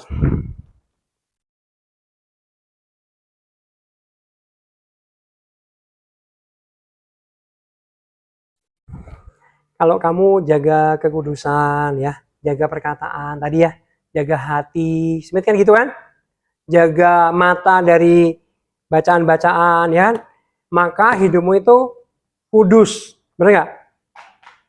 Maka rohmu semakin kuat. Dan biasanya kalau roh kuat itu peka sama apa? Suara Tuhan. Kamu kayaknya ngelihat hal-hal rohani itu terang gitu loh. Oke, tanya lagi.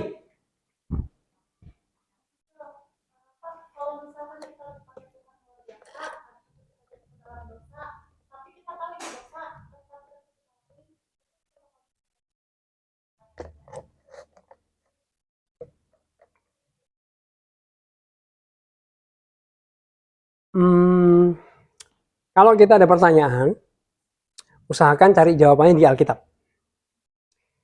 Ada nggak orang yang dipakai Tuhan luar biasa, jatuh dalam dosa, akhirnya tetap dipakai Tuhan lagi? Ada. Siapa?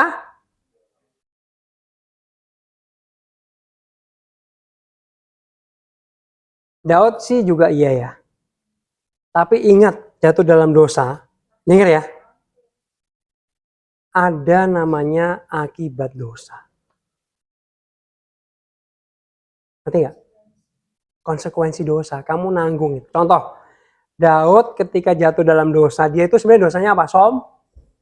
Jadi ketika dia menang terus, perangnya dia nggak pernah kalah, lalu dia ngomong gini, Panglima, sini, coba hitung pasukan kita ada berapa sih kok menang terus gitu kira-kira. Lalu Panglima, jangan Daud, itu nggak berkenan sama Tuhan. Kenapa? Karena kalau tahu jumlahnya, oh karena saya, karena pasukanku. Ngerti ya?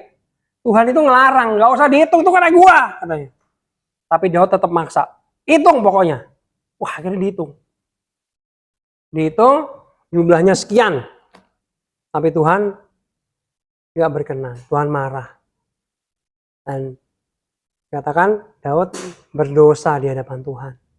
Sampai dia disuruh milih 3 hukuman. Ya kan? Lalu akhirnya Daud, ya Tuhan, engkau mau hukum aku, terserah engkau, asal jangan serahkan aku kepada tangan musuh.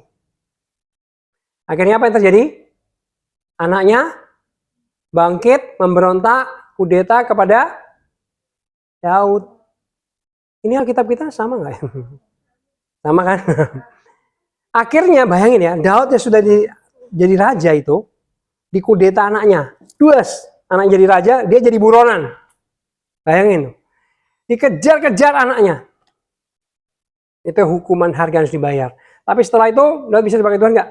Bisa kalau bertobat, ya kan? Ada lagi, Petrus perjanjian baru. Wah, dia luar biasa.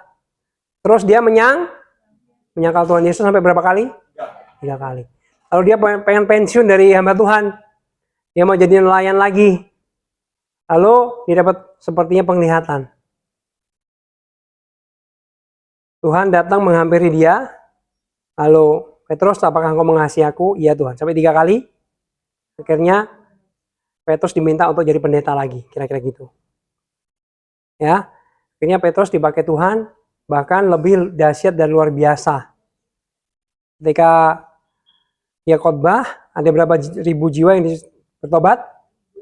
3.000 jiwa bertobat. Jadi kalau kita jatuh dalam dosa, segera minta ampun, bertobat sama Tuhan. Ya, walaupun biasanya ada konsekuensi dosa yang harus kita tanggung, itu nggak enak banget. Diampuni sih diampuni sama Tuhan. Tuhan bilang apa? Kalau kamu bertobat minta ampun, maka kamu akan diampuni. Nah, ada konsekuensi dari dosa itu yang nggak enak. Gitu ya kira-kira ya. Ada lagi?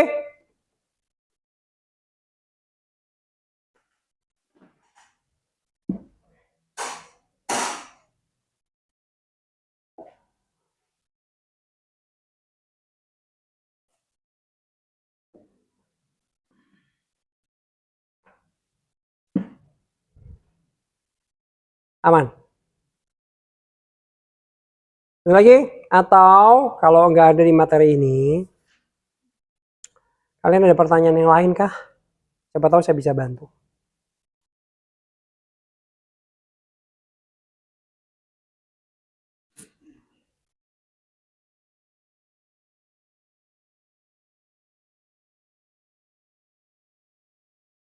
Mau tanya apa?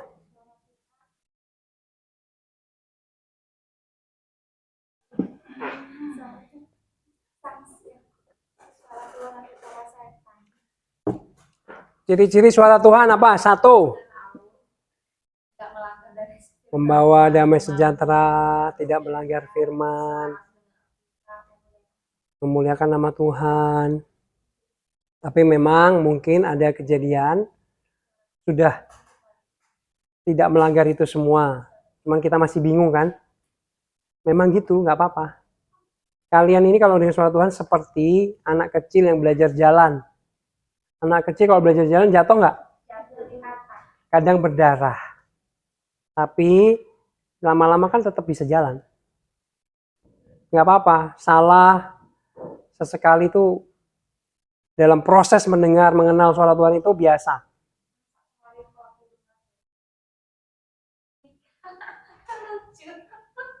Kalau menikah mungkin tidak sesuai dengan firman. Karena kan nggak pernah menikah. Iya. Tapi kalau menikahnya sama suami pertama ada kemungkinan. Iya, ada kemungkinan itu dari Tuhan karena kan apa yang dipersatukan Allah dari awal pertama suami. Itu sebenarnya ya udah itu memang. Tapi kalau dengan orang lain agak berat. Yuk tanya. Tunggu dulu, satu. Ciri-ciri jodoh dari Tuhan. Satu, apa? Ini saya suka nih pertanyaan.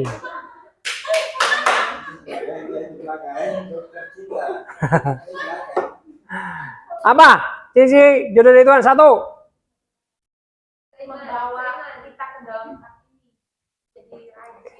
Kita dari Bible dulu ya. Harus seiman. Kalau nggak seiman, udah pastikan bukan dari Tuhan. Tapi Kojim, ada Kojim. Si A itu, dia nikah sama bukan seiman, tapi akhirnya jadi Kristen kok. Hei, kamu mau ikut kesaksian apa? Mau ikut kebenaran firman katanya. Kalau saya ditanya, ya ikut firman yang tertulis, jelas. Gelap dan terang tidak dapat disatukan. Harus seiman. Yang kedua, cirinya jodoh dari Tuhan adalah sepadan kata Alkitab ya, seimbang. Maksudnya apa? Saya kayaknya pernah dong ngomong di sini. Sepadan itu apa? Ini kalian boleh setuju boleh enggak? Ya, tapi saya mau ngomong. Sepadan artinya kamu jangan menikah dengan orang yang terlalu rohani di atas kamu atau rohani di bawah kamu. Itu nggak seimbang, nggak sepadan. Kamu jangan menikah orang yang lebih kaya dari kamu jauh atau lebih miskin dari kamu jauh. Itu nggak seimbang. Halo? Kamu jangan menikah dengan orang yang umurnya jauh lebih dari kamu atau jauh di bawah kamu. Itu tidak seimbang. Nasihatnya adalah laki-laki lebih tua karena imamnya, kepalanya. Tapi kalau bedanya 15 tahun ke atas, jangan. Apalagi perempuannya lebih tua. Lalu, ini sorry ya. Jangan menikah dengan beda ras. Ya. Contoh, kamu sukunya Cina sama Batak. Saran saya dihindari. Kenapa? Karena kamu tahu nggak, budayanya beda, itu bisa ada masalah di situ. Pak, tapi kan cinta. Cinta. Apa itu cinta?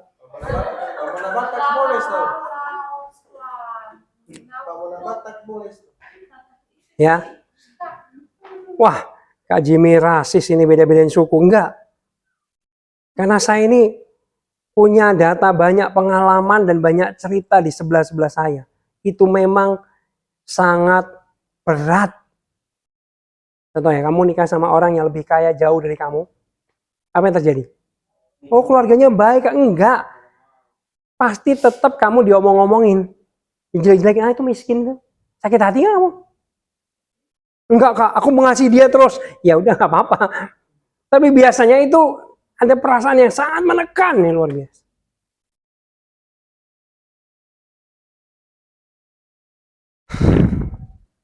Lalu selanjutnya cirinya adalah selain sepadan, konfirmasi orang tua. Orang tua itu wakil kamu yang ada di dunia ini. Tiba-tiba batuk semua, tenggorokannya gatal semua. Ya, saya punya teman.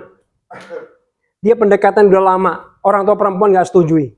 Sampai di pagar, mau ketemu siapa? Anaknya tante. Ya, tunggu situ kamu. Gak dibukain pintu. Tapi mereka ini gak berani nikah kalau belum dapat restu orang tua. Mereka ngerayu orang tua, baikin orang tua terus. Sampai dijadiin sopir, dijadiin kayak pembantu. Cowoknya oke aja. Akhirnya restu datang, nikah mereka. Dia berjuang terus supaya melulukan dan mendapat restu. Mendapat berkat. Jangan ngelawan orang tua. Udahlah, orang tua itu wakil Tuhan. Tapi Pak, orang tua saya cerewetnya minta ampun.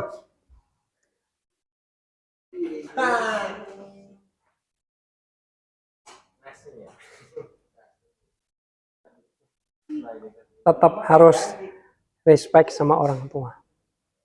Blessing atau berkat itu harus diminta.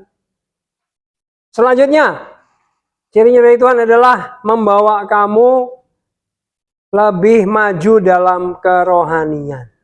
Kalau sudah ngelarang kamu ke gereja, ngelarang kamu pelayanan, ngelarang kamu baca Alkitab, apalagi, udah langsung telepon, putusin sekarang. Ambil handphone.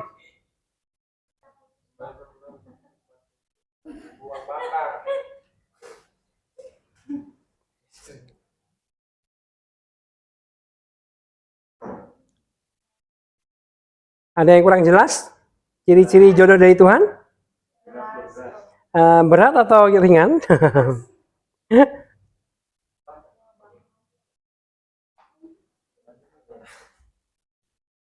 Nih ya, dulu saya menikahkan, satu memang dari Tuhan, tapi kedua kan wawasannya kurang.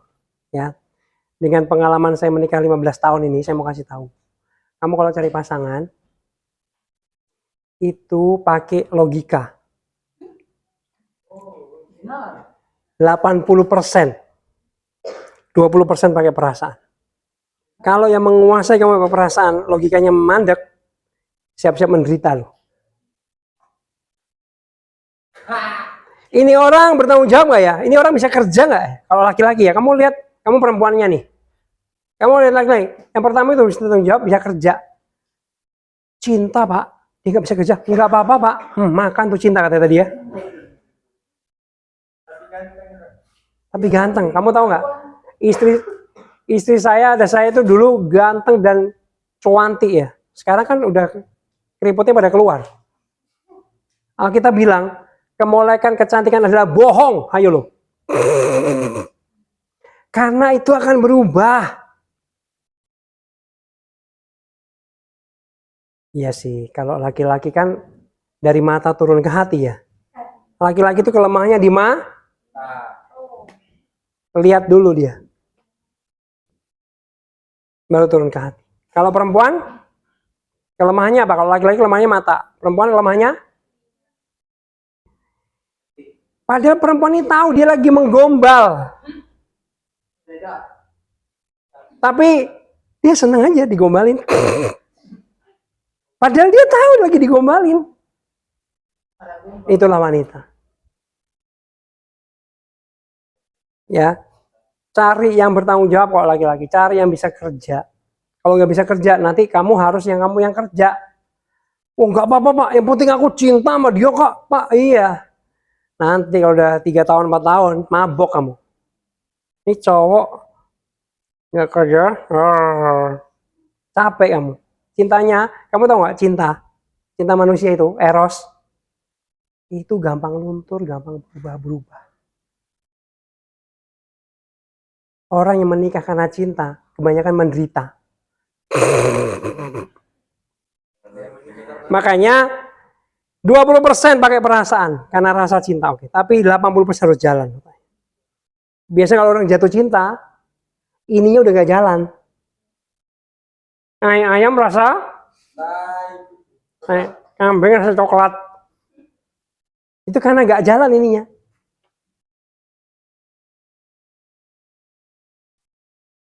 Logika harus jalan.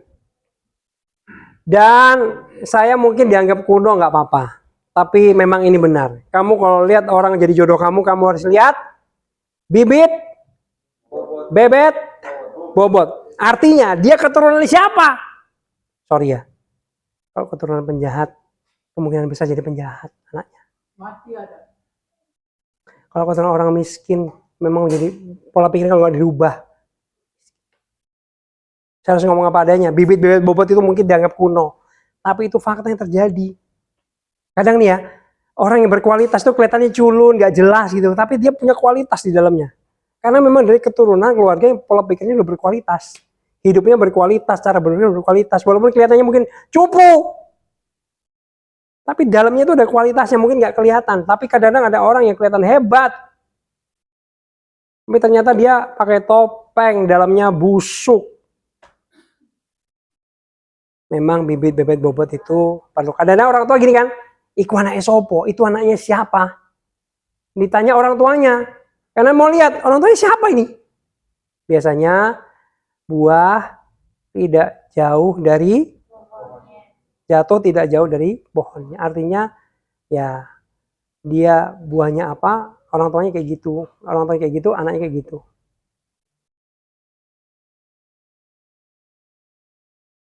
Oke, ada pertanyaan lagi?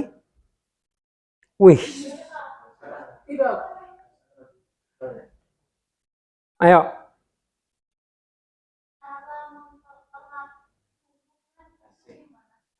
Ini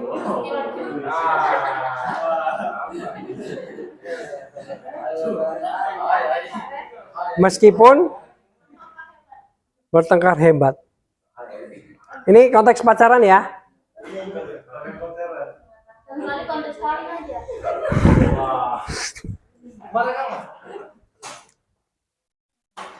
Kalau mau dipulihkan hubungannya, yang buat salah harus mengakui bahwa dia buat salah. Ya, itu salah saya. Lalu biar lawannya itu biar lega, biar dia merasa percaya lagi, ngapain? Kamu harus berjanji. Saya janji gak akan ulangin lagi.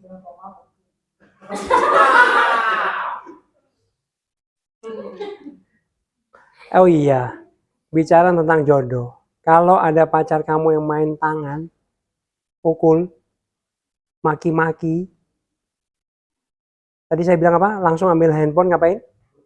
Putusin langsung. Saya punya kakak ipar. Bukan kakak ipar, kakak sepupu. Itu sejak pacaran udah biru-biru. Kita keluarga udah nasihatin. Jangan sama dia. Itu keren. Dia suka motor triliunan. Wah, jagoan. Paling top, pialanya banyak motor. Wah, petantang-petantang ini. Wah, laki banget. Ya kan? Ngotot ini. Padahal dia udah dikenalin sama orang yang punya perusahaan dan anaknya baik. Tuh perusahaan kecap, udah maju, udah modern. Nggak mau pilih yang berandalan nih. Kamu tahu nggak apa yang terjadi? Dengar saya baik-baik. Tiap hari dipukulin terus. Saya ke rumahnya itu biru-biru dia. Udah nikah, anaknya 3.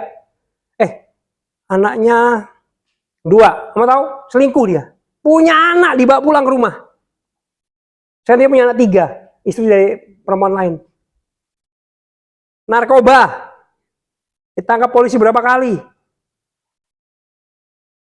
Hidupnya menderita luar biasa. Cinta. Makan tuh cinta. Kamu tahu hari ini? Sebelum itu ya, lakinya ini nikah sama perempuan muda lagi. Ya kan? Terus karena narkoba Dia sudah meninggal hari ini. Atau mati. Karena narkoba. Apakah, coba kamu pikir deh. Hah? Ini contoh yang nyata aja di depan saya nih. Cinta. Katanya cinta gak mau pisah sama dia. Zaman dulu tuh cowok kelihatan keren.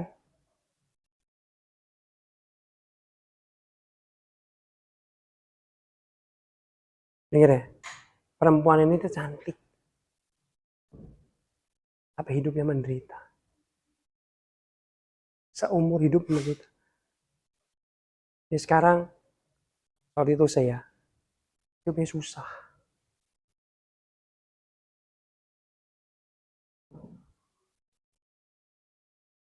Ada pepatah bilang gini, menikah itu seperti orang main judi. Kamu ketemu orang baik atau orang jahat. Kalau ketemu orang baik, kamu beruntung. Hidupmu akan baik.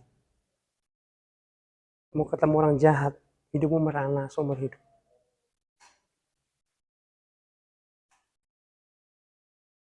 Saya mau kasih cara supaya kamu menikah dengan orang yang kehendak Tuhan. Mau? Caranya simpel, doa sama Tuhan gini, Tuhan, aku tahu jodoh di tangan saya yang pilih. Jodoh itu di tangan kamu. Iya. Kamu punya kehendak bebas, mau nikah sama siapapun, orang India, orang Cina, terserah. Terserah kamu punya hidup, ya. Tapi bahaya, bener nggak? Kadang kita salah milih, bener nggak? Kadang kita nggak tahu ya apa yang kita pilih. Makanya saya doa gini sama Tuhan, Tuhan, aku tahu bahwa jodohku itu di tangan aku. Tapi Tuhan, aku mau serahkan hak pilih itu kepada Engkau. Aku hanya mau menikah dari orang yang Tuhan pilihkan buat aku. Jangan milih, kamu jangan milih. Minta Tuhan yang pilih. Karena Tuhan tahu yang terbaik buat kamu. Jangan milih. Tapi tetap, kalau perempuan ya minimal nggak bau, wangi, orangnya supel, enak dilihat, lalu menampilkan potensi-potensinya. Cowok juga gitu, menunjukkan bahwa kamu punya potensi apa, kamu orang yang bertanggung jawab, kamu harus orang bekerja keras, karena kamu akan membiayai hidup keluarga kamu. Kalau kamu malas-malasan, maunya enak doang, ke laut aja lu. Kalau kamu masih egois, mikirin dirimu sendiri, gak usah nikah, gak layak kamu nikah, kamu masih bocah. Dulu saya kerja ya, dulu kalau saya kerja belum nikah, semua uang buat saya, bener gak? Sekarang kalau saya udah nikah, 10% doang nih. Kadang-kadang gak ada 10% buat saya, 9% kasih orang, kasih istri sama si anak. Kalau masih egois-egois untuk dirimu sendiri, ya ke laut aja.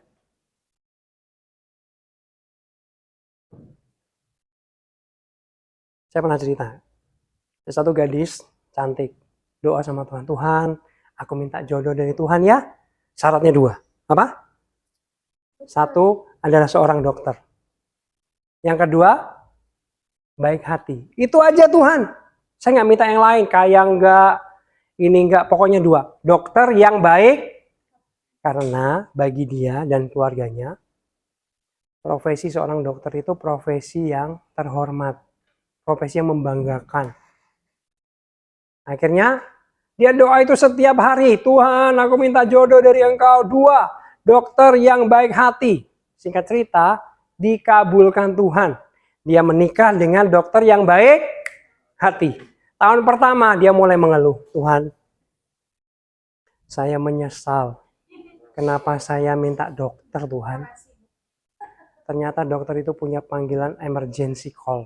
Kalau dia di rumah, ada orang mau mati di rumah sakit, Pak dokter, emergency, segera ke sini. Oke siap, itu panggilan dokter, set langsung datang. Jadi istrinya itu seringkali ditinggalkan, yang ada yang mau mati, sebentar ya, bus pergi. Dan ternyata, kamu tahu, background dari perempuan ini tuh orang secara psikologis yang tidak bisa dibegitukan. Tidak bisa ditinggalkan secara tiba-tiba, tahu? Mungkin orang lain nggak ada masalah, tapi bagi dia, karena dia punya masa lalu yang tertentu, dia nggak bisa itu. Dia mulai menderita. Tahun kedua, dia mulai ngeluh lagi. Tuhan, saya menyesal kenapa suami saya minta baik hati. Loh kenapa? Ternyata saking baik hatinya dokter suaminya itu, perawat-perawat perempuan-perempuan tuh nempel terus sama dia. Sehingga dia tuh sakit hati. Dia itu ternyata orang yang jenisnya cemburuan. Karena tadi latar belakang tertentu. Lalu apa yang terjadi di tahun ketiga? Mereka bercerai. Karena menyiksa. Belajar apa? Jangan milih. Karena kamu gak tahu apa yang kamu pilih. Betul? Biar Tuhan yang pilihin buat kamu. Karena dia tahu yang terbaik. Tapi saya mau kasih tahu ya. Jangan bilang siapa-siapa. Biasanya pilihan Tuhan. Kamu gak suka. Biasanya pilihan Tuhan. Kamu gak suka.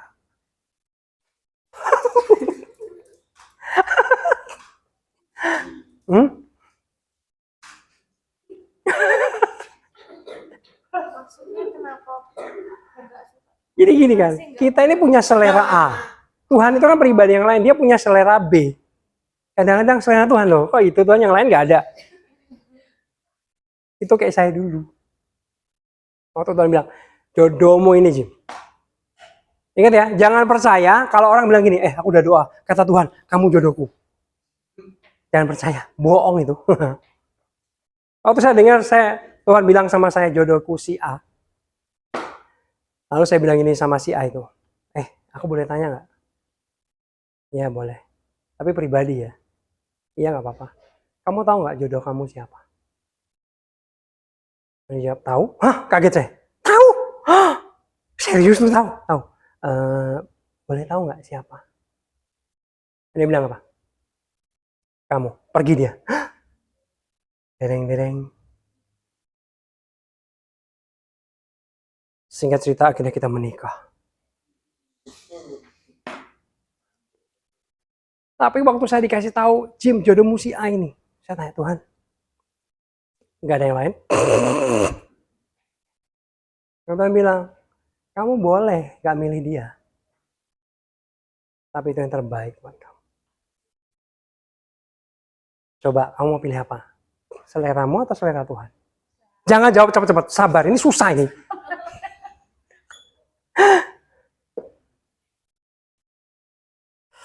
Boleh naik ini nggak apa-apa. Kemarin kan gua dibuat ini sama Cekaloran. Itu dapat diberikan Tuhan, ya akan Tuhan seorang pembalap. Itu tuh impian aku dulu waktu remaja, waktu muda single pun seperti itu. Apakah impian kita konfirmasi nggak itu bahwa nubuat itu dari Tuhan? Apakah itu dari Tuhan? Apakah itu menandakan konfirmasi bahwa itu adalah dari Tuhan membuat itu? Karena impian kita gitu. Kamu tahu hamba Tuhan itu bisa salah. Hamba Tuhan itu masih ada unsur manusia. Dan memang begitulah Tuhan kayaknya setting kayak gitu supaya apa? Biar sadar manusia tetap manusia. Saya pernah nih KKR hamba Tuhan dari India di Surabaya. Saya datang ke sana. Habis selesai ibadah, kamu tahu nggak? Semua orang maju jemaat dinubuatin sama dia. Satu-satu nih, kamu akan gini-gini, kamu gini. Saya giliran saya bilang tanya ini. Saya mau tanya, apakah pacar saya sekarang ini adalah jodoh dari Tuhan? Dan dia bilang gini, bukan dia, akan datang yang lain. Padahal itu dari Tuhan. Sampai saya nikah sama dia. Salah nggak dia? Salah. Jadi nubuatan itu bisa salah.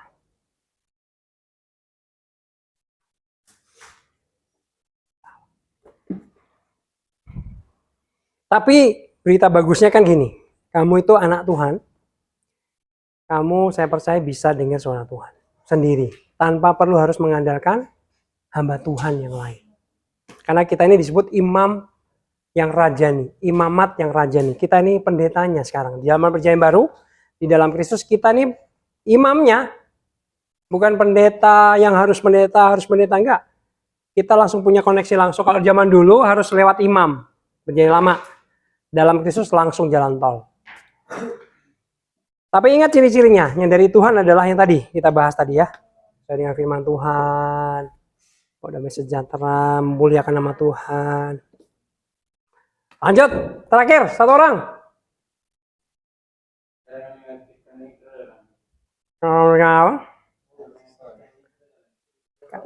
Mengaktifkan apa?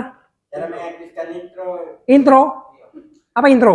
Nitro. Ada yang Oh, Roh Kudus. NOS ya, nitrogen. Mesin turbo ya. Caranya gampang. Ngapain? Kamu mau ngapa-ngapain? Tanya. Itu sudah klik on. Tuhan, habis ke Hope aku mau kemana? Tuhan, aku mau beli ini, pilihkan pimpin aku. Amin, jalan aja. Dalam hati aja. Sesimpel itu sehari-hari kamu. Tuhan, aku mau beli martabak. Ini abang yang baju merah atau baju hitam ya Tuhan? Ya. Hal-hal mulai hal kecil. Dan Tuhan hebatnya, dia nggak merasa keberatan loh. Malah dia senang. Hanya diandalkan, ditanyain. Ingat nggak? Daud nggak pernah kalah perang. Ternyata rahasianya, ketika Daud sebelum maju perang, ngapain dulu? Bertanyalah Daud kepada Tuhan. Bertanyalah Daud kepada Allah. Makanya dia menang terus. Tuhan, cewek A atau cewek B? Oh Tuhan.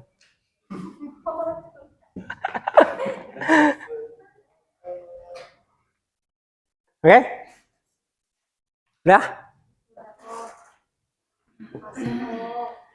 Saya pengen tutup dengan ini. Kamu harus punya hidup yang berkualitas. Amin. Yang pertama, hiduplah bergaul dekat dengan Tuhan setiap hari. Yang kedua, hidup menjadi berkat. Woi, kamu harus jadi terang, jadi berkat, itu destiny kamu. Jadi berkat buat orang lain ya. Yang ketiga, kamu punya keuangan yang baik. Omong kosong, miskin itu bahagia. Nggak ada miskin bahagia. Miskin itu susah. Keuangan kamu harus baik, makanya bekerja. Keuangan harus baik. Gimana kamu punya tabungan, punya keuangan yang baik. Selanjutnya, hubungan dalam keluarga harmonis. Kalau kamu butuh minta maaf, butuh ngalah, lakukan itu. Supaya hubungan keluarga harmonis. Kamu salah tadi ya, minta maaf. Berjanji untuk tidak ngulangin lagi. Kamu tahu nggak? Orang kaya raya, waktu mau mati di rumah sakit, udah mau mati, dia nggak pusingin hartanya, betul? Yang dia pusingin siapa? Keluarganya, panggil semua. Aku pengen deket sama kalian semua, jangan kemana-mana. Aku mau mati. Dia nggak, ini mana emasku mana? Mas, sini mas. Gak ada. Ngerti nggak? Yang ternyata yang paling penting adalah keluarga. Lalu selanjutnya, kamu harus punya kesehatan yang baik. Yang suka minum minuman keras, bertobat. Yang suka bergadang, bertobat. Yang suka makan yang nggak bener, bertobat. Serius, kamu mungkin nggak kerasa sekarang. Nanti 20 tahun lagi, kamu kerja-kerja. Iya, dulu saya ngaco, bergadang mulu, apa segala macam. Ya, makanan yang kamu makan itu menentukan kesehatan kamu.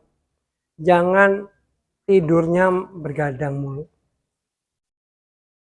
Cepat tua. Bisa dibilang cepat mati. Iya, mungkin kamu nggak kerasa sekarang, serius. Lalu jangan makan daging yang olahan, sosis, apa itu? Coca-Cola, soda, itu makanan sampah, merusak. Sesekali boleh, ya, tapi jangan over. Kalau hidupmu harus memilih bahagia apapun keadaannya. Bahagia itu pilihan, guys. Bahagia itu bukan kondisi bahagia, bukan. Bahagia itu adalah pilihan kamu. Apapun kondisinya kamu bisa milih tetap bahagia. Yang terakhir adalah kamu sebagai manusia yang beradab, yang maju, kamu harus mengupgrade diri.